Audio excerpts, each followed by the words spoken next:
is similar to the question about weaknesses or anything negative. For this question, you really want to show the interviewer that you've reflected on the situation and you've tried to do some things to improve or have insight that you do know that it was a failure. Then focus most of your time on talking about the outcome or what you've done to improve the situation. It's important to be honest in this question and take the responsibility rather than place blame on others. Let's see Todd answer this question. Can you give me an example of a time when you failed and how did you recover? Well, I don't know. Can't really think of one.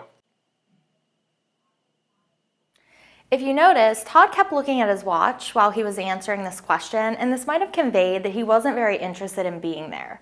Also, unfortunately, Todd didn't have an answer for this question. If this happens to you, try to refocus. Repeat the question at hand, and if you still don't know an answer, really try your best to talk about how you would approach the situation in the future. By saying that he's never failed, Todd shows a lack of self-awareness that might come off as arrogant. Let's see him answer this question one more time. Give me an example of a time when you failed. How did you recover? Tough question.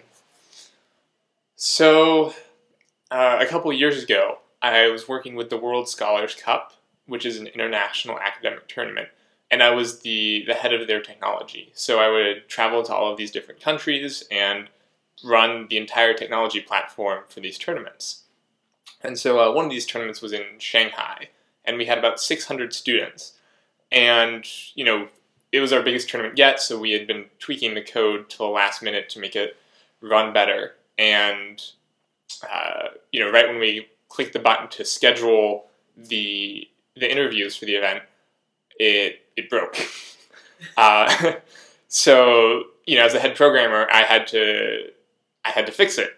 And knowing, from my past experiences, how long and unpredictable debugging code is, I made the tough leadership call that instead of me trying to go solo and fix the code, that we would actually print out all the schedules and harness the volunteers that we had for the event to sort it out by hand. And because of that, we were actually only a few minutes late in getting the schedules out to the groups. So, it was kind of an unconventional solution to a technology problem, but I think it really worked in that case. Todd provided a really great example here and shared many details that the interviewer needed to hear. Although he said he wasn't proud of the situation, he spent most of his time talking about things that he had done to improve himself in the situation that would appeal to that specific job. Todd took responsibility for his actions in this situation, and it sounded like he learned a lot. Now let's take a look at, tell me about a time when you worked with a group and one person did not complete his or her assignment.